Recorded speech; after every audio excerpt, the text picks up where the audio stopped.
اللهم صل على محمد النبي الأمي وعلى آله وأصحابه وبارك وسلم اللهم صل وبارك على محمد وعلى آل محمد كما صليت وباركت على إبراهيم وعلى آل إبراهيم إنك حميد مجيد اللهم صل على محمد النبي الأمي وعلى آله وسلم تسليما الحمد لله وكفى وسلام على عباده الذين اصطفى أما بعد فأعوذ بالله من الشيطان الرجيم بسم الله الرحمن الرحيم إذ يرفع إبراهيم القواعد من البيت وإسماعيل ربنا تقبل منا إنك أنت السميع العليم رومی زمانہ عارف باللہ حضرت مولانا শাহ হাকিম মোহাম্মদ আখতার সাহেব রহমতুল্লাহ আলাইহির মূল্যবান নসিহত হযরত ওয়ালা কোরআনে পাকের একটি সূরা বাকারা একটি আয়াত तिलावत করেছেন বলেন पिछले जुमा को ये आयत मैंने तिलावत की थी বলে বিগত জুমায় আমি আয়াত तिलावत করেছিলাম मगर उसकी तफसीर ना हो सकी क्यों तार तफसीर व्याख्या হয়েছিল না कि मज़ामीन दूसरे आ गए অন্য বিষয়বস্তু এসে যাওয়ার কারণে तफसीर करा संभव है नहीं और बारिश पर ना बादलों को इख्तियार है ना किसानों को इख्तियार है और বৃষ্টি बादल एक प्रकार को इख्तियार नहीं जब हुक्म हो जाता है तो वही बादल पानी बरसाता है যখন হুকুম হয় ওই মেঘ সঙ্গে সঙ্গে তার মধ্যে যে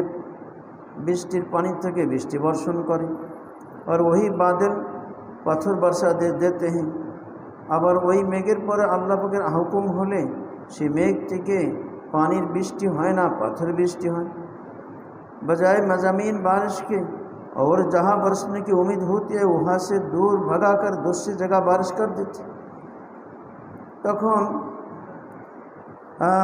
উপকারী বৃষ্টি এবং যেখানে বৃষ্টি বর্ষণ হওয়ার আশা থাকে সেখান থেকে দূরে অন্য জায়গায় বৃষ্টি বর্ষণ করে সবই আল্লাহ পাকের ইচ্ছা इसी तरह मज़ामीन के आमद भी अल्लाह ताला के इख्तियार में এই জন্যে আলোচনার মধ্যে যে বিষয়বস্তু আসে এটা আল্লাহ পাক আসমান থেকে দান করেন এটা কারো ইখতিয়ার না যখন আল্লাহ পাক যেটা দিতে চান আসমান থেকে সেটা দিয়ে থাকেন দোয়া करके बैठ जाता हूँ हज़रत वाला कराची বলতেছেন যে আমি দোয়া করে বসে যাই कि जो मजमून आपके बंदों के लिए मुफीद हो যে বিষয়বস্তু আপনার বান্দার জন্য উপকারী হবে वही दिल में आता हो फरमा देते ওইটাই দিলের মধ্যে দিয়ে দেন मैं खुद बयान नहीं करता আমি নিজে বয়ান করি না বরং ভিক মাং কর बैठे আল্লাহর কাছে ভিক্ষা চাই আল্লাহ যে কথাগুলি উপকারী হবে যে কথাগুলি সকলের জন্য উপকার হবে ওই কথাগুলি মাওলা তুমি আমার দিল থেকে বের করে দাও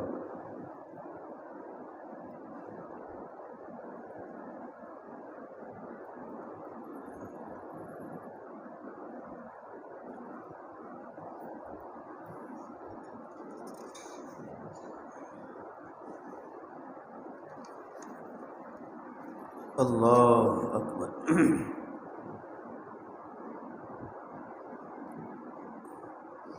जो मालिक भीख दे देगा वही हम आपको पेश कर देंगे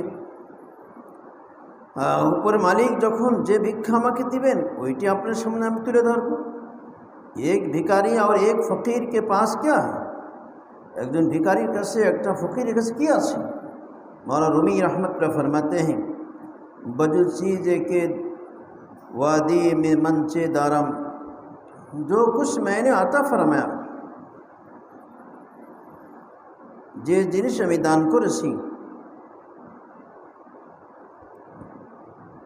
उसके अलावा और मैं क्या रखता हूँ যে জিনিস আপনি দান করেছেন ওই জিনিস ছাড়া আমার কাছে আর কি আছে সে মিজুই যে জিজে বে ওয়াস্তিনম आप मेरी जैब आस्तीन को तलाशी ना लीजिए आपने हमार पॉकेट আমার আস্তিনে কি আছে এটা तलाश করবেন না। आपको तो सब मालूम है, আপনার তো সবই জানা আছে। जो कुछ आप देंगे वही तो हम देंगे। আপনি যে আমাকে যা দান করবেন ওইটাই আমি আরেকজনকে দান করব। बरकफ़े मन ना है शराबे वास्ते आतिशे बाद आजी कर्रो फर्रो मुस्ताना है उस मुस्ताना भी। ऐ खुदा अपने मोहब्बत के तेज़ वाली शराब मेरे हाथ पर रख दीजिए। ऐ अल्लाह तुम्हार मोहब्बतेर शराब आमार हाथे रेखे दाओ, जार मध्य खूब गति आसे, आग वाली तेज वाली निहायत गर्मा गरम, जेटा आगुने गरम करा हয়েছে, खूब शक्तिशाली एरम गरम गरम मोहब्बतेर शराब आमार हाथे रेखे दिन।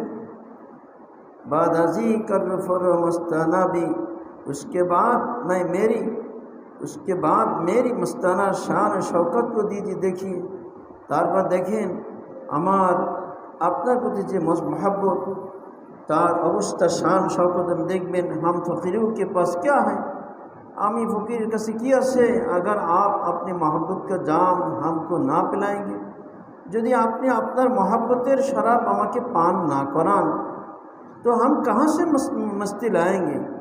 तो আমি কোথা থেকে আমি আপনার मोहब्बतेर मतलामी করব। আমার মধ্যে আপনার মহব্বতের নেশা ওই সময় জাগবে যখন আপনি মহব্বতের শরাব আমাকে পান করাইবেন। আল্লাহ পাক যে মহব্বতের ভালোবাসার শরাব পান করা দেয় তখন না সে ভালোবাসার সে মাতলামি আসে, তো মাতাল হয়। তো আল্লাহ পাক যদি কাউকে ভালোবাসার সেই মহব্বত ভালোবাসার সেই শরাব পান করায় তখন সে তার মধ্যে মহব্বতের মাতলামি মহব্বতের से मताल हो जाए। अल्लाह पाके अल्लाह मोहब्बत पागल पड़ा हो जाए। मस्ती कहर व आज़ाब एक दूसरी मस्ती आ सकती है। अगर आपको गर्म ना हो तो गुनाहों की मस्ती आ सकती है। मोहब्बत यदि अपना दिलेर मध्य ना आसे, मोहब्बतेर भालोबासार पागलामी ना आसे, ताहले गुनार पागलामी आसबे, तखन गुनाह करते मन चाबे। आज शराब व कहर चू मस्ती दही, जिस पर आप आज़ाब नाज़िल करना चाहते हैं, जार पर अपने आज़ाब शास्ति अवतीर्ण करते चान, तो उसको अपने आज़ाब की मस्ती देते ताकि आपने वही आज़ाबेर शराब पान करें। तखन वो कहर इलाही होते जार पर आपनार गुस्सा है, जे कारण देखा जाए से गुनार मध्य लिप्त थाके, से नेकिर काज करते पारे ना। ऐसे क्या करता है एमन व्यक्ति कী করে हर जगह गुनाह तलाश करता है। से तो सब जगह गुनाह तलाश करे। टेडी को तलाश करता है तखन टेडीते तलाश करे, हसीनी को तलाश करता है तो सुंदरीते तलाश करे। निस्तेहारा सूरत हस्ती दही, जो फानी हसीन है जे सौंदर्य दुनिया तो अस्थायी। अल्लाह पाकेर जे देওয়া सौंदर्य জান্নাতে যখন যাবে স্থায়ী, কেমন স্থায়ী বাস করার কোনো শেষ নাই। दुनियाते जो सौंदर्य এটা ক্ষণিকের জন্যে, जो फानी हसीन है और उसके हुस्न पर पागल हो जाता है। तो दाखिदार पर अल्लाहर कहर नाजिल হয় तो সে দুনিয়াতে এই অস্থায়ী সৌন্দর্যের পিছনে পাগল হয়ে যায়। তখন তার জান তার মাল সবই তার পিছনে, ইজ্জত তার পিছনে দেয়। তো जब তখন সে শব্দে লাঞ্ছিত হয়। तो जब तकाजा गुनाह का शदीद हो, যখন গুনার ইচ্ছা খুব কঠিন হবে, প্রবল হবে, तो समझ लो, तो बुझे निबा अल्लाह ताला के कहर और आज़ाब की बारिश हो शुरू हो गई। तो अल्लाह पाकेर कहर आज़ाबेर बृष्टि शुरू हो गेছে।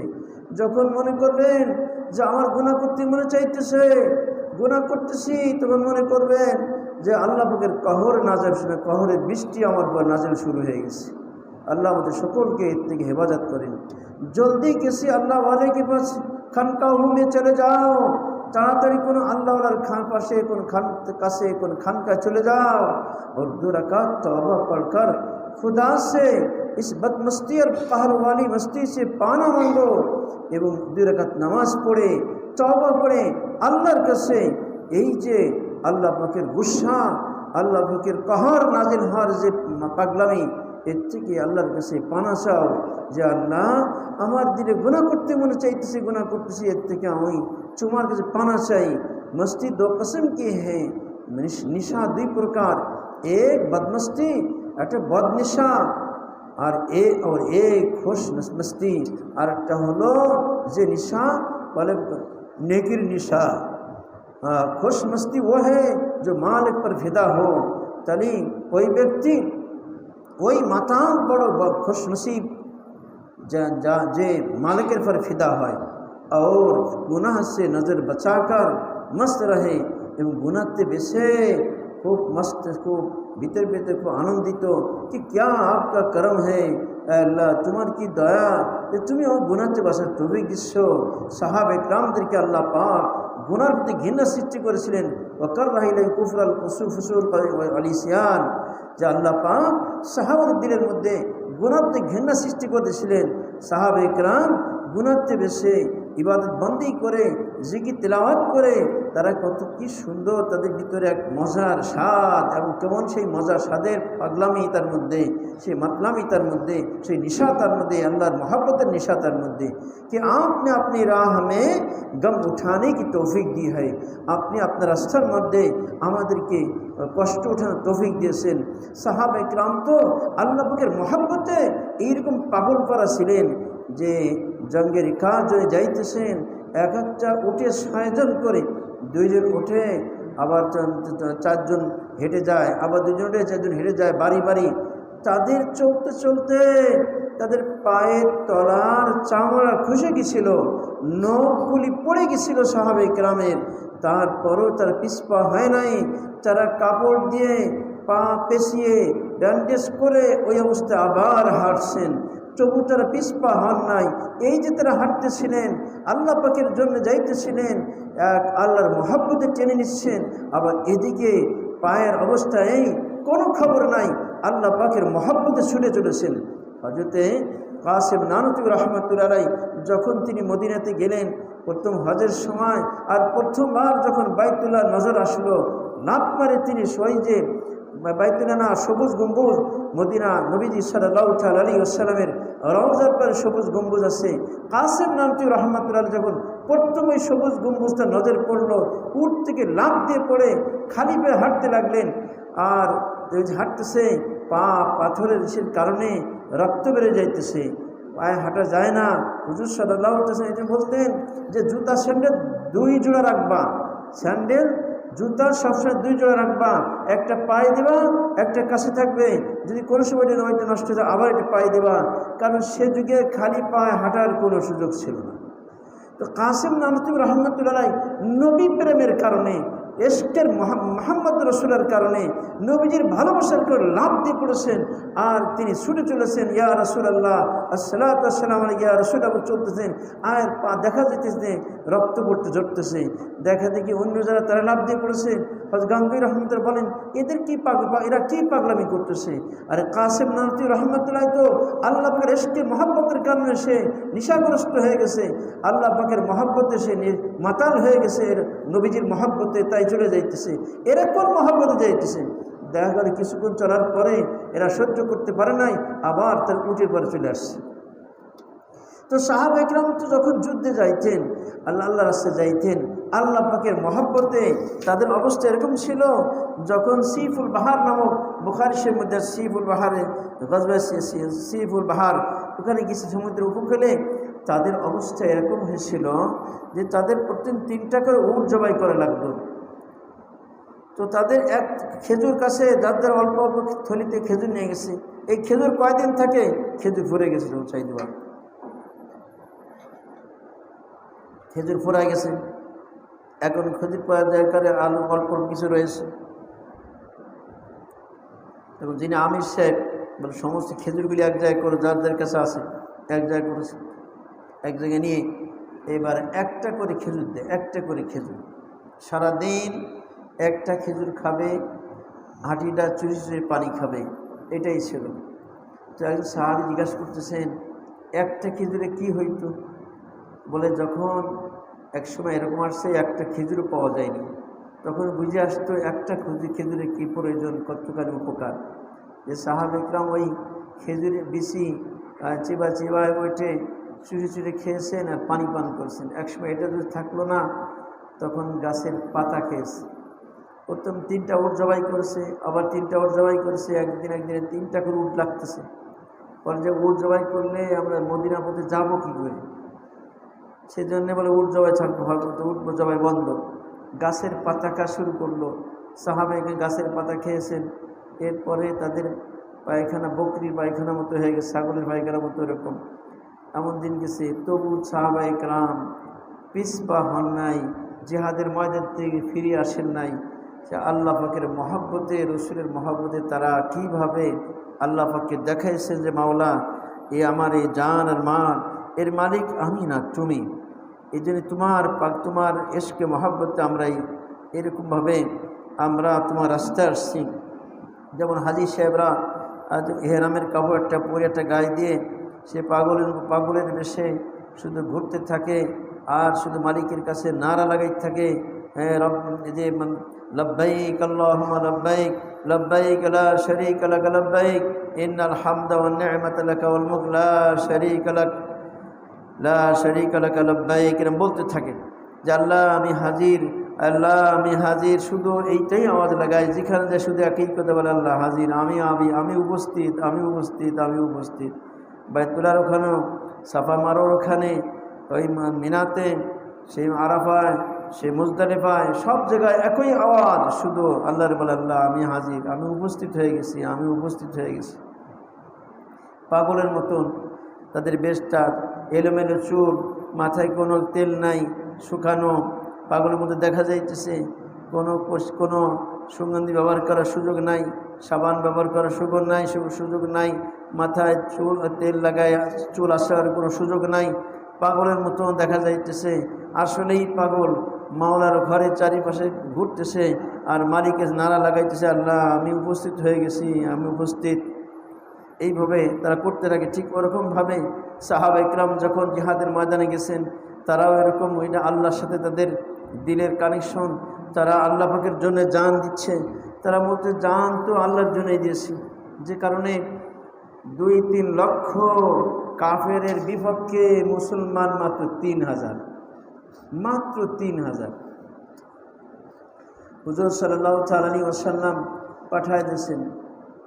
বলছেন জায়েদ শহীদ হলে, জায়েদ যদি মারা যায় তাহলে জাফরকে আমির বানাবা। জাফর তো যদি মারা যায়, যে শহীদ হয়, তাহলে আব্দুল রাওয়াহাকে বানাইবা। ইনি যদি শহীদ হয় তাহলে তোমরা নিজের মধ্যে পরামর্শ করে একজন আমির বানাবা। এই কথাগুলি বলার উদ্দেশ্য সাহাবারা বুঝে ফেলছিলেন, এই 3 দিন 3 জন যে শাহাদাত বরণ করবে এর মধ্যে কোনো সন্দেহ নেই। তারপরে তারা যাইতেছেন যে যখন শুনতে পারলেন যে 3000, ওদের 2 থেকে 2.5 লক্ষ বাহিনী, ইটালির, রোমের, তাদের সরঞ্জাম অস্ত্র সেই দিকে সবচেয়ে বেশি তাদের কাছে। পরামর্শ করলেন যে হুজুর সাল্লাল্লাহু তাআলা আলাইহি ওয়াসাল্লাম জানানো দরকার। হযরত জাফর রাদিয়াল্লাহু বলেন, আরে আমরা বেরাইছি তো শাহাদাতের জন্য, বেরাইছি তো শহীদ হব এই জন্যে। এমনও বলেছেন সকলেই তৈয়ার হয়ে চলো আমরা যাবো সামনে। বলো অগ্রসর হয়েছে, একজন করে শহীদ হয়েছেন। আবার ওদিকে সাহাবা ইকরাম তারাও এরকম দৃঢ় রয়েছেন। যখন 3 জন শহীদ হয়ে গেছেন, হযরত খালিদ বিন ওলীদ রাদিয়াল্লাহু তাআলা আনহু তিনি ঝান্ডা হাতে নিয়েছেন আর এমনভাবে তিনি সাজাইছেন। বুখারীর মধ্যে আছে ওই দিন 9টা তরবারি আমার হাতে ভেঙে গেছে, একটা তরবারি ছিল। এইরকমভাবে অস্ত্র চালাইছেন খালিদ বিন ওলীদ রাদিয়াল্লাহু। আল্লাহ পাক তার হাতে বিজয় দিয়েছিলেন। যে এই যে তারা সেখান থেকে পিছপা হচ্ছে না কেন, বড় কষ্ট। আমরা একটু কষ্টে গুনাহ ছাড়তে পারি না, একটু চোখের হিফাজত করতে পারি না, নবীর তরিকা চলতে পারি না, গীবত শিখাতে বাঁচতে পারি না।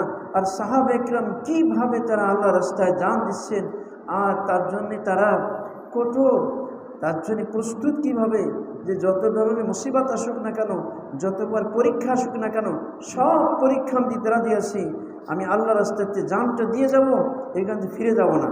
তাদের কাছে জানটা দেওয়া এত আনন্দ ছিল, তাদের কাছে ওই কষ্ট উঠানটা এত আনন্দ ছিল যখন খন্দকের যুদ্ধের সেই পরীক্ষা খনন করতেছে, তখন তারা আবার যে 2-3 দিন পেটে কিছু যায় নাই, বলে যে যাকে দিচ্ছে তাও দুর্গন্ধ, এবং সে যে এটা ছিল চর্বি, চর্বি কেমন যেন গন্ধ হয়ে গেছে, আবার যে জবের আঠা তাও এরকম স্বাদ না, এই মিলেই আমরা খেতে হয়েছে।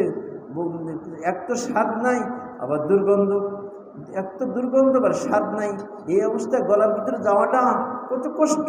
বুখারীর মধ্যে আসছে, আমরা তাও কিন্তু ওইরকম ভক্ষণ করেছি, তো পিছপা হয় নাই। ওই অবস্থায় তারা মাটি কাটতেছে, আর একজন ছন্দ বলতেছে, ওই ছন্দের তালে তালে তারা কাজ করতেছে। তো সাহাবা ইকরাম কীভাবে আল্লাহ পাকের ইশক মহব্বতে তাদের জীবনটা দিয়ে দিয়েছেন। কারণ তারা তো ছিল আল্লাহর মহব্বতে মাতাল ছিল, আল্লাহ পাকের মহব্বতে নেশাগ্রস্ত ছিল। আল্লাহর মহব্বতে নেশাগ্রস্ত যখন হয়ে যায়, তখন এই মাওলার জন্যে সে জানের পরোয়া করে না, মাওলার জন্যে মালের পরোয়া করে না, মালের জন্যে তার ইজ্জত সম্মানের পরোয়া করে না। শুধু সামনে সে দেখে আল্লাহর হুকুম কিনা, রসুলের হুকুম কিনা, রসুলের সুন্নাত কিনা, বাস এর জন্যই তো আমার জান মাল।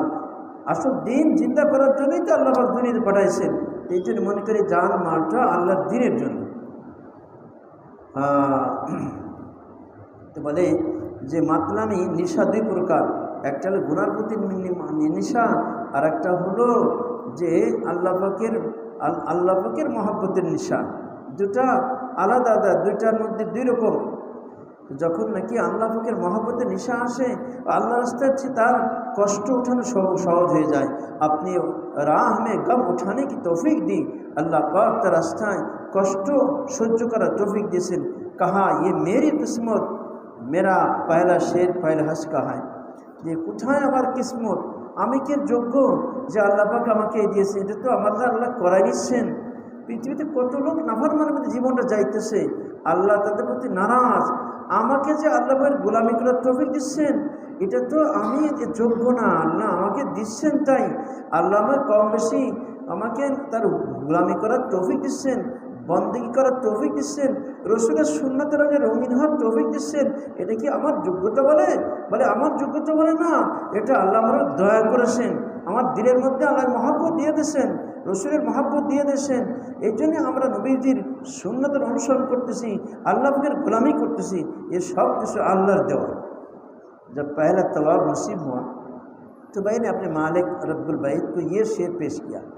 যখন হযরত আলা কারসি বলতেছেন, যখন আমার প্রথম তাওয়াফ নসিব হলো, তো আমি আমার মালিককে, বাইতুল রবকে আমি এই ছন্দগুলি পেশ করেছিলাম। कहा ये मेरी किस्मत, ये ताफ है तेरी घर का, मैं जागता हूँ यार या ख्वाब देखता हूँ। বলে কোথায় আমার কিসমত, তোমার ঘরের তওয়াফ করাটা, এ কি আমার কিসমতে? আমার তো সেই যোগ্যতা নাই, যে আমার কোনো অধিকার নাই, আমি কোনো যোগ্য না যে এই তওয়াফ করবে, তুমি করেছো। আমি তো জাগতেছি না, ঘুমাইতেছি না, স্বপ্ন দেখতেছি। আয় আল্লাহ, তা তো বুঝতেছি না, আমি কি এই বাইতুল্লাহ যে দেখতেছি, এ কি স্বপ্নে দেখতেছি না আসলে বাস্তবে দেখতেছি? কারণ তোমার ঘর পর্যন্ত আসবো, তোমার ঘরে তুমি আমাকে আনবা, এটা তো আমি যোগ্য না, তুমি নিয়ে আইসো। जिसको अल्लाह पर फिदा होना नसीब हो जाए, समझ लो कि उसको सही मस्ती मिली है। যে ব্যক্তির আল্লাহ পাকের জন্য কোরবান নসিব হবে, বুঝে নেবা যে তার মধ্যে সঠিক নেশা, আল্লাহর মহব্বতের সঠিক নেশা তার মধ্যে এসে গেছে। আউলিয়া আল্লাহ ওয়ালি মস্তি মিলি হয়, আল্লাহ ওয়ালাদের যে নেশা, সেই নেশা তুমি পেয়ে গেছো, সেই মাতলামি পেয়ে গেছো। মকবুলুর বারেগাহ কি মস্তি মিলি হয়, আল্লাহ পাকের দরবার যারা কবুল, তাদের नेशा तुम्हार धरे से। और जिस पर जब सहाबा इकराम और जिस पर गुनाह की मस्ती हो सवार होती हैं, और जार पर गुनार मतलबी गुनार नेशा जार सवार है, সে গুনাহ ছাড়া বোঝে না, ये अल्लाह के मरदूद बंदों की मस्ती है। এটা আল্লাহ পাকের দরবারে বিতাড়িত বান্দার নেশা। আযাব ইলাহি, কাহের ইলাহি की मस्ती है।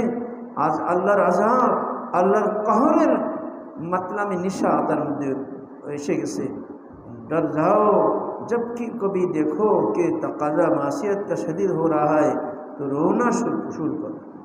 बोले भय करो যখন দেখবা যে তোমার মধ্যে গুনার প্রবল ইচ্ছা হইতেছে, সঙ্গে সঙ্গে কান্দা শুরু করে দাও, कि आए खुदा इस कहर की मस्ती से हमको पाक फरमा दे। এই যে তুমি আমার দিলের মধ্যে গুনার প্রতি প্রবল তাকাজা হইতেছে, ডিমান্ড চাহিদা হইতেছে, নিশ্চয়ই মনে হয় আমার প্রতি নারাজ হয়ে গেছো, এই জন্য আমার গুনার চাহিদা দিচ্ছ। সাহাবাদের দিল থেকে গুনার চাহিদা উঠাই দিয়েছিলেন সাহাবাদের দয়া করার জন্য। আল্লাহ পাক যাকে দয়া করে তাকে আল্লাহর পাগল বানানোর তৌফিক দেয়। তো যখন গুনাহ দিকে টানতেছে মনে হয় মাওলা তুমি নারাজ হয়ে গেছো, আল্লাহ আমার মাফ করে দাও। इस्लाह कल्ब की अहमियत तो अल्लाह सुब्हानहू तआला अपने दो पैगम्बरों का वाक़या बयान फरमाते हैं। अल्लाह रब्बुल आलमीन तार दुईजन पैगम्बरेर घटना बर्णना करतेছেন। देखिए दिल की इस्लाह जो है निहायत अहम चीज़ है। देखें दिलेर संशोधन এটা অত্যন্ত গুরুত্বপূর্ণ জিনিস। আমরা তো ইসলাহকে বুঝি না। अगर दिल মনে করি যে লম্বা জামা গায়ে দিয়ে মাথায় একটা পাগড়ি দিয়ে এবং 5 ওয়াক্ত নামাজ জামাত সাথে পড়ে হয়ে গেছে ইসলাম, এই শুধু এর নাম ইসলাম না। ইসলাম হলো আমার বদ অভ্যাস যা আছে, আমার মধ্যে যা বদ খাসলাত আছে, এর থেকে আমার দিল পাক করতে হবে, আমার দিল পাক করতে হবে। এই জিকির আজকার তেলাওয়াত ইবাদত বন্দেগী এগুলো তো রুহানি, এটা ভিটামিনের মতন, রুহানি শক্তি অর্জন করার জন্য মতন। আমি যে জিকির করি আমার রূহ খোরাক পাবে, আমার রূহ শক্তিশালী হবে। আমি কোরআন তেলাওয়াত করি, আমি নফল ইবাদত বন্দি করি, তাহলে আমার দিল শক্তিশালী হবে, আমার রূহ শক্তিশালী হবে। তাহলে এই শক্তিটা গুনাহতে বাঁচার কাজে ব্যবহার হবে। তো বলতেছেন দুইজন पैगम्बरेर घटना उल्लेख करेছেন। देखिए दिल के इस्लाह जो है निहायत अहम चीज़ है। হযরত ওয়ালা কারাশি বলতেছেন যে দিলের সংশোধন, অন্তরের সংশোধন এটা সবচেয়ে গুরুত্বপূর্ণ জিনিস। अगर दिल के इस्लाह ना हो, जो दिल সংশোধন না হয় তো কাবা শরীফ में भी मज़ा नहीं आएगा, বাইতুল্লাহ যেও মজা আসবে না। দিল ছোট্ট একটা জিনিস, এর থেকে হাত বড়, এর থেকে পা বড়, এর থেকে মাথা বড়। তাহলে দিল ছোট্ট একটা জিনিস, এর মধ্যে হাড় নাই। হাতে তো হাড় আছে, আঙ্গুল আছে, আঙ্গুলে হাড় আছে, কিন্তু ওই যে ভিতরে যে আমার দিলটা, যে দিলের মধ্যে তো কোনো কি নাই, কোনো হাড় নাই, শক্ত না, নরম। তাহলে ছোট্ট নরম একটি অঙ্গ প্রত্যঙ্গ, এই এত বড় এই নরম অঙ্গ প্রত্যঙ্গ, কিন্তু সে যতই সে নরম ছোট হোক না কেন, সমস্ত অঙ্গ প্রত্যঙ্গ তার অনুসারী। সব অঙ্গ প্রত্যঙ্গ দিলের তাবে, দিল যা বলবে তাই, দিল যা বলবে তাই। যে ইজা সালুহাত সালুহাত জাসাদ কুল্লু, যখন দিল ঠিক হয়ে যায় সমস্ত অঙ্গ প্রত্যঙ্গ ঠিক হয়ে যায়। তখন হাতও ঠিক চলে, পাও ঠিক চলে, জবান ঠিক চলে, চোখ ঠিক চলে, কান ঠিক চলে, সমস্ত অঙ্গ প্রত্যঙ্গ, ব্রেন ঠিক চলে। ব্রেনে ওই চিন্তা আসে যে চিন্তার মধ্যে কোনো গুনাহ নাই, ওই শুধু দিলের কারণে। এই জন্য হুজুর সাল্লাল্লাহু আলাইহি ওয়াসাল্লাম মানুষের দিলের করে মেহনত করেছেন। দিল জয় করতে পারলে সব ঠিক। যখন সাহাবা ইকরাম দিলকে নবীজি জয় করেছেন, তো এই সাহাবা ইকরাম হুজুর সাল্লাল্লাহু আলাইহি ওয়াসাল্লামের জন্য তার জান কুরবান করেছেন, মাল কুরবান করেছেন, মা নিজে সব দিয়ে দিয়েছেন, যে অর্থাৎ আল্লাহর হুকুম পালন করার জন্য, নবীর তরিকা চলার জন্য। তো যদি দিলের মধ্যে দিলের সংশোধন হয়ে যায় তাহলে বাইতুল্লাহ গেলে মজা লাগবে। আর দিলের ইসলাম না হয় তো বাইতুল্লাহ যেও মজা আসবে না। কি বলবে, আরে এই টাকা পয়সা, এই পাথরের ঘরের জন্য এত টাকা পয়সা খরচ করে আসলে। স্বামী স্ত্রী দুইজন 6 লাখ টাকা দিয়ে গেছে। তো বলতেছে, আরে তুমি এই পাথরের ঘরের জন্য 6 লাখ টাকা ব্যয় করলে, ব্যবসা বাণিজ্য লাগালে তো হতো। আল্লাহ সময় দেখায় দিয়েছে, স্বামী ছাড়া বাড়ি, স্বামীকে রেখেতে বাড়ি আসতে হয়েছে যশোরের, অর্থাৎ স্বামীকে আল্লাহ নিয়ে গেছে, তাহাজ্জুদ পড়তে গেছে, এক রাকাত হয়েছে, আর এক রাকাত দাঁড়াইছে, বাস ওই অবস্থায় পড়ে গেছে, জায়গায় শেষ। এরপরে দায়িত্বশীলরা তার লাশ নিয়ে গোসল করায়, কাফন পরায়, জানাজা দিয়ে দাফন করে দিচ্ছে। ও মহিলা টেরও হয়নি, শুনছে স্বামী মারা, পরে শুনছে স্বামী মারা গেছে, আর দেখার সুযোগ নেই, স্বামীকে দেখতেও পারেনি, দেখার সুযোগও দেয় নাই। বাস 5:30 যশোরের মেয়ে কান্তি কান্তি বাড়িয়ে গেছে, আল্লাহর সঙ্গে দিয়ে দিচ্ছে যে তুমি না বলছিলে, স্বামীর বলতে তুমি এই 6 লক্ষ টাকা এই পাথরের ঘরের জন্য 6 লক্ষ টাকা খরচ করি। তাহলে তার দিল বলে নাই বলে বাইতুল্লাহ দেখে তার মহব্বত আসে না। আর দিল যদি ইসলাম হতো তো বাইতুল্লাহ দেখে চোখের পানি ছেড়ে দিয়ে কাঁদতে, আল্লাহ আমি তোর যোগ্য না, তুমি তোমার ঘরে আমার নিয়ে আইসো, এটা তোমার দয়ায় নিয়ে আইসো। दिल यदि इस्लाह हो जाए ताहले अल्लाह के घर देखे मज़ा आए। अल्लाह के घर का वही मज़ा लेता है जो घर वाले से मोहब्बत रखता है। अल्लाह के घर देखे वही व्यक्ति मज़ा पाए, ये व्यक्ति आनंद पाए जार मध्य घर वालार मोहब्बत आछे, अर्थात आल्लाहर मोहब्बत जार मध्य आछे। हजरत कराची बोलছিলেন যে তোমরা যে ঘরে যাবা ওই ঘরের মালিকের সাথে আগে যোগাযোগ করে যাবা, ঘরের মালিকের সাথে বন্ধুত্ব করে যাইবা, ঘরের মালিকের সাথে मोहब्बत করে যাবা, তাহলে দেখবা বাইতুল্লাহ যে কি मज़ा আসে। आप किसी के घर में घर जाए लेकिन अगर घर वाले से मोहब्बत नहीं तो मज़ा नहीं आएगा। यदि আপনি কারো বাড়িতে যান আর সেই বাড়িওয়ালাদের সাথে আপনার কোনো সম্পর্ক নেই তাহলে ওই বাড়িতে যে আপনি কি मज़ा পাবেন না, आनंद पाबेन ना। इसलिए मेरे शेख शाह अब्दुल गनी साहब रहमत फरमाते थे कि एक शख्स ने एक बुज़ुर्ग से कहा कि मैं हज करने जा रहा हूँ, तो फरमाया फ़र्ज हज कर लिया। एजन्ने आमादेर हजरत बोलतेছেন तार शेख अब्दुल गनी फुरफुरी अर्थात आमादेर दादा हजरत रहमतुल्लाह बोलतें एक व्यक्ति एक बुजुर्ग के बोलছেন আমি हज करते যাচ্ছি। तक ये बुजुर्ग बोलছেন फरज हज करेছো? और जी हाँ कर लिया, फरज हज तो करेছি। तो उस बुजुर्ग ने फरमाया कि जिसके घर जा रहे हो क्या उस घर वाले से तुम्हारी जान पहचान है? तो ये बुजुर्ग बोलतेছেন जे घरे जाइतेছো ওই ঘরওয়ালার मालिक घर वाला अर्थात घर मालिक साथ तुम्हार परिचय आछे? कहा जान पहचान तो नहीं है, मेरे परिचय तो नहीं। फरमाया कि 1 साल मेरे पास रह जाओ, 1 साल के बाद जब घर गए इतना मज़ा है। बोलतेছেন যে 1 বছর আমার কাছে থেকে যাও, 1 বছর থাকার পরে যখন সেই ঘরে যাচ্ছে मज़ा आया और एमन मज़ा पेয়েছে कि 10-12 जो हज किए थे एर आगे 10-12 हज करेছে उसके सामने कुछ नहीं थे। देखे यार एतदिन तो हज ही करी, जितनी दिया ज़्यादा अल्लाह ताला की मार्फत और मोहब्बत होगी इतनी ही काबा की अज़मत और उसका मज़ा आएगा। जे परिमाण আল্লাহর মহব্বত, যে পরিমাণ আল্লাহর মারফতের মহব্বত দিলের মধ্যে হবে ওই পরিমাণ কাবার আজমত এবং কাবার প্রতি মহব্বত এবং কাবায় যে আনন্দ পাওয়া যাবে।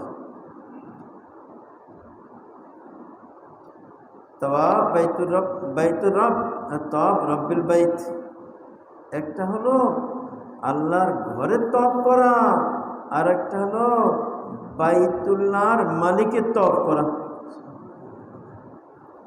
औलिया अल्लाह को बैतुल रब से बैतुल रब्बुल बैत मिल जाता है। अल्लाह वालादेर আল্লাহর ঘর থেকে ঘরওয়ালাকে পেয়ে যায়। আল্লাহওয়ালারা আল্লাহর ঘরের থেকে আল্লাহরে পেয়ে যায়, ঘরের থেকে ঘরের মালিককে পেয়ে যান। অর্থাৎ घर देखे मोहब्बत मालिकेर साथे तार घर देखे मालिक कथा मने पड़े, अरे मौला तुम्हार এই घर তোমাকে দুনিয়া দেখতে পাবো না, তোমার ঘরকে দেখে সান্ত্বনা পাই। সেইগুলা দিয়ে সে জাকার রহমাতুল্লাহ যখন বাইতুল্লাহ যেতেন তিনি তওয়াফ করে এসে মসজিদ হারাম মধ্যে কোনো একটা পিলারে হেলান দিয়ে ওই বাইতুল্লাহর দিকে নজর করতেন, তাকাইতেন আর চোখের পানি ছেড়ে দিতেন যে আল্লাহ, দুনিয়াতে তোমাকে দেখতে পাবো না, তোমার ঘর দেখে আমি এই সান্ত্বনা পাই। अल्लाह वाले बैतुल्लाह का खाली अल्लाह के घर का तर्क नहीं करते। अल्लाह वाला তারা কিন্তু बैतुल्लाहर खाली घर तौब करे ना, अल्लाहर तौब करे। वो साहिब खाना का भी तौब करते हैं। वो व्यक्ति बैतुल्लाहर घर अल्लाहर घर तौब करे, उनको खाली घर की ज़ियारत नसीब नहीं होती, তার শুধু মাওলা ফকির ঘরে জিয়ারত নসিব হয় না, বরং बसीरत कल्ब से साहिब खाना की भी जियारत होती है।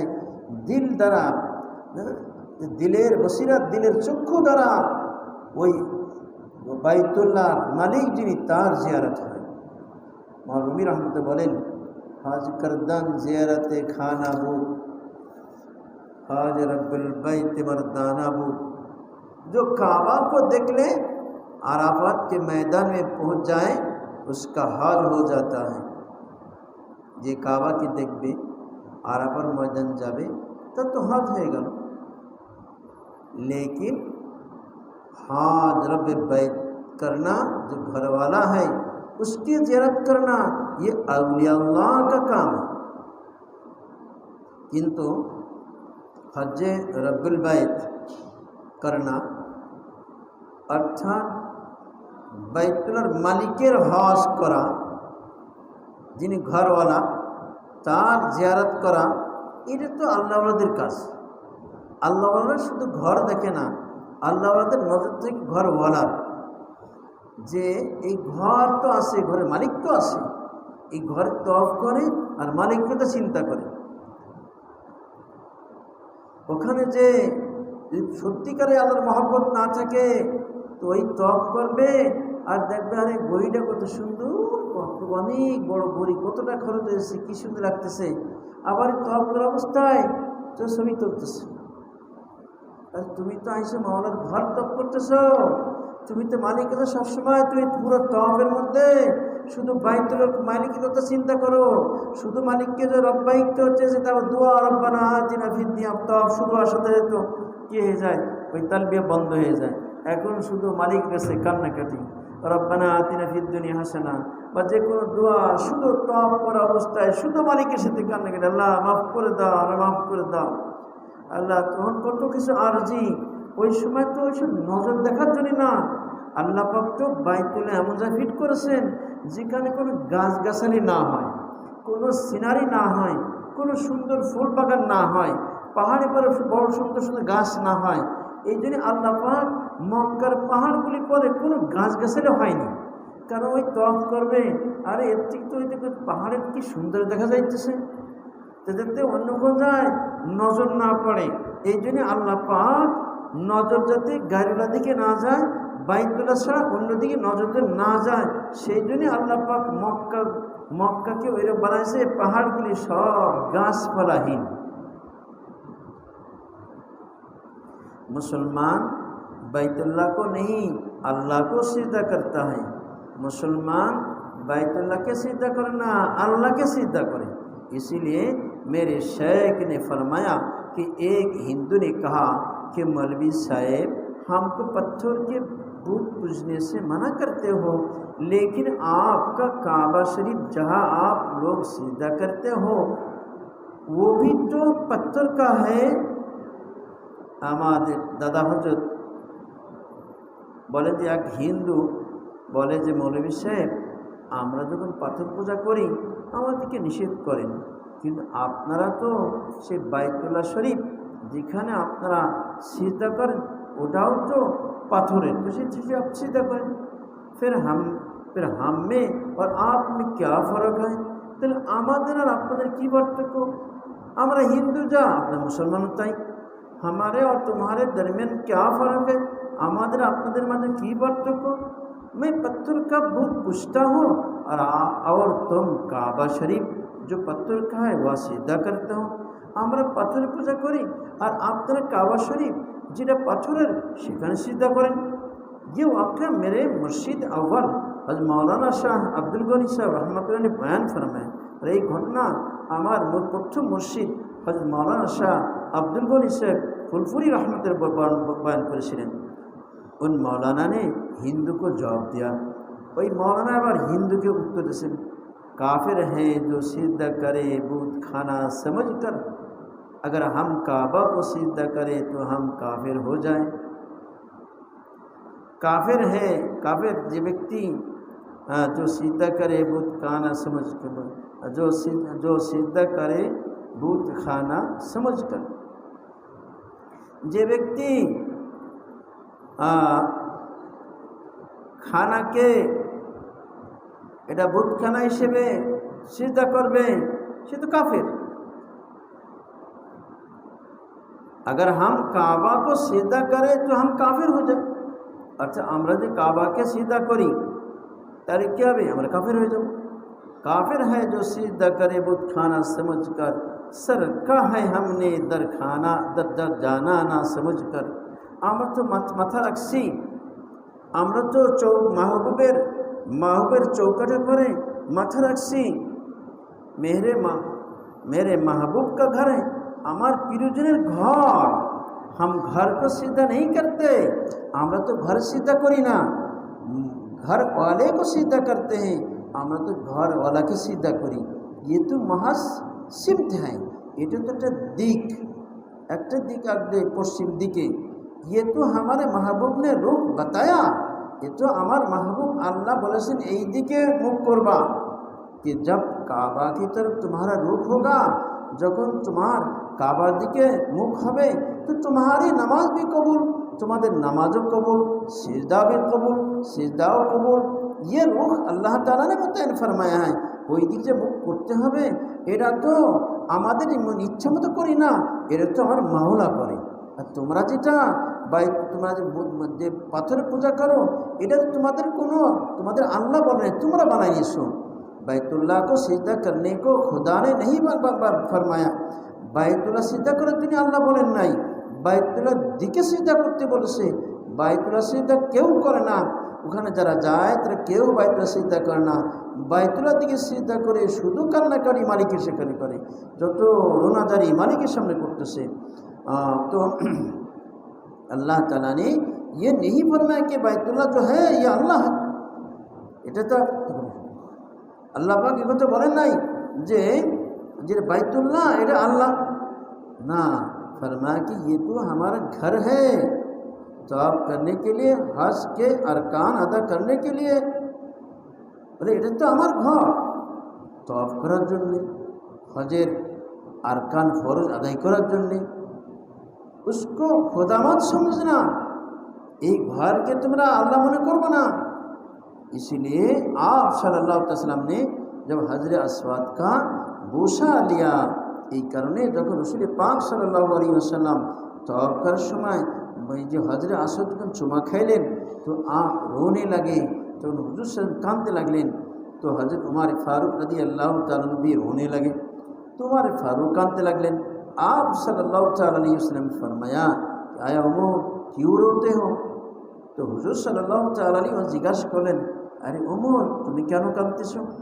अर्ज किया कि जब खुदा का रसूल रो रहा है तो मैं ना रो।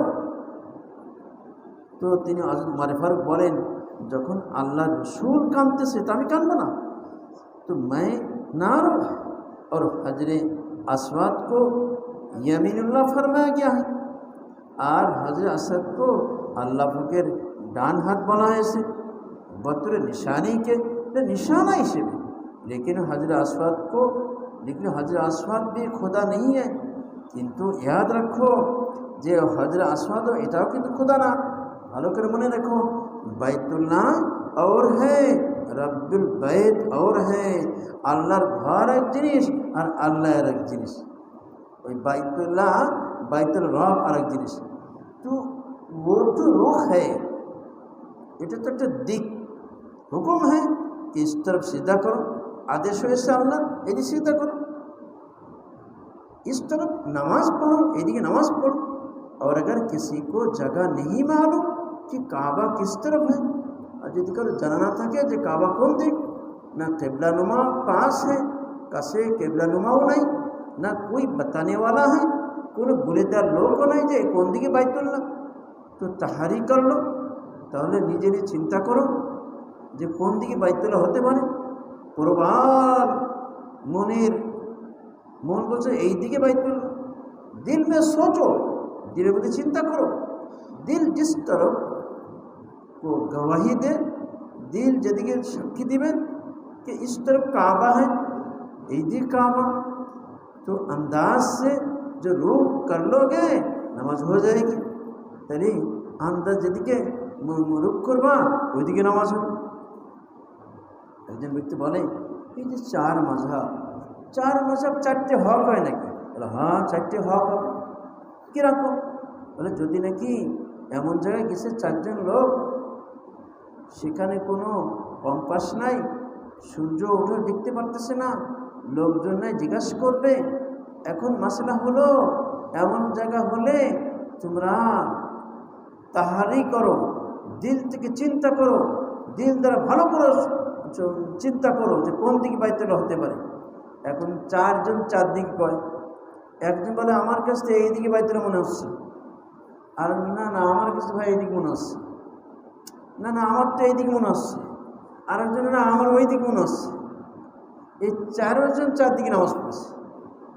এখানে কোনো সাক্ষী নাই, এখানে বাতলানিওয়ালা রোগ নাই, সূর্য দেখা যাইতেছে না, নামাজ তো পড়তে হবে। তাহলে চারজনে তাহারি করেছে, চারজনের দিল থেকে চিন্তা করেছে, চারজনের চারদিকে মন হয়েছে। একজনের দক্ষিণ দিকে ওইটা তার মনের গতি ওইদিকে এটাই হবে এই বাইতুল্লাহ, সে তো জানে না কোন দক্ষিণ, কোথাও যায় না। এই দক্ষিণ এইটাও যায় না, কারণ অনেক সময় দেখা যায় পূর্ব দিকে আপনি একদম পুরো দিক লেগে যায়, বলে দিক লাগছে, দিক হলো পিছনের দিকে, আমি বলছি সামনের দিকে। তাহলে এইটা হয় কেন দিক লেগে যায়? তো চারজনের দিক লেগে গেছে, এই জন্য চারজন চারদিকে মন করছে। শরীয়তে ওরা ওই শরীয়তের হুকুম অনুযায়ী তারা চিন্তা করে চারজন চারদিকে নামাজ পড়েছে। শরীয়ত কি বলবে? চারজন নামাজ হয়ে গেছে। তাহলে তো একজনই না ঠিকভাবে, যদি কেবলা একজন, যে কোনো একজনে কী হবে, কেবলা দিকে নামাজ পড়া হবে, আর বাকি তিনজন নামাজ কোন দিকে পড়া হবে? কেবলা ছাড়া পড়া হবে। তাহলে যে চারজন চারদিকে নামাজ পড়লেন, শরীয়ত বলে ওদের নামাজ হয়ে গেছে। তাহলে উদ্দেশ্য বাইতুল্লাহ না, উদ্দেশ্য হলো আল্লাহর হুকুম। আল্লাহর হুকুম বাইতুল্লাহর দিকে নামাজ পড়ো, বাস নামাজ পড়ে যেখানে আমার কেউ বলার কেউ নাই, তাহলে ওইটাই বাইতুল্লাহ, ওই দিকেই বাইতুল্লাহ, এইটাই এসে তখন শরীয়তের বিধান। বাস আমি চিন্তা করেছি, আমার চিন্তা চলে গেছে দক্ষিণ দিকে, কিন্তু আল্লাহর হুকুম বলে যে হ্যাঁ এখন তোমার দক্ষিণ তোমার কেবলা, তো তোমার তো কেউ বাতলানেওয়ালা কেউ নাই। যদি কেউ বলনেওয়ালা থাকে অবশ্যই জিজ্ঞাসা করতে হবে। কেবলার অনুমা থাকে, তার দ্বারা বোঝা যায় বাইতুল্লাহ কোন দিকে, নামাজ পড়লে হয়ে গেল। তো এরকমভাবে শরীয়ত বলে চারজনে চারদিকে নামাজ পড়ে চারজনে নামাজ হয়ে গেছে। তাহলে যে চার মাযহাবের চার ইমাম, প্রত্যেকের দলিল আছে, দলিলের যে কথা বলেছে। এখন যার যেটা মনে চেয়েছে তার সেই মাযহাব অনুসারী হয়েছে, ওই সব মাযহাবের লোক বলে সকলের নামাজ হয়ে গেছে, সকলেই সহি পথে আছে। যেহেতু চারজন হক্কানি, চারজনের মধ্যে কোনো নাফসানিয়া ছিল না, চারজনের কোনো দুনিয়ার কোনো ইচ্ছা ছিল না, চারজনের মধ্যে ছিল রেজাইমাওয়ালা, এই জন্যে তাদের যে গবেষণা, এই গবেষণাও সারা দুনিয়া কবুল হয়ে গেছে, এবং সমস্ত উলামায়ে কিরাম, সমস্ত উম্মত এর কবুল করেছেন। যে কারণে বলে চারো মাযহাব হক।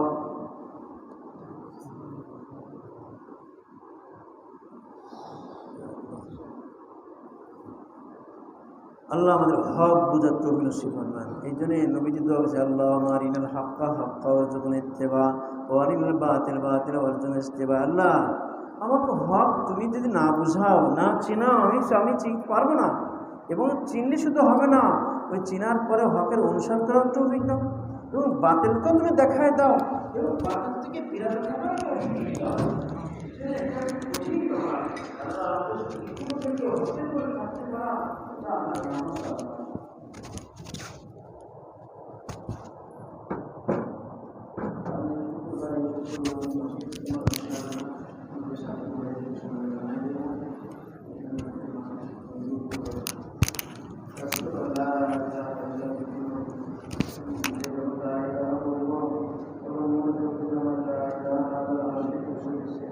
আল্লাহ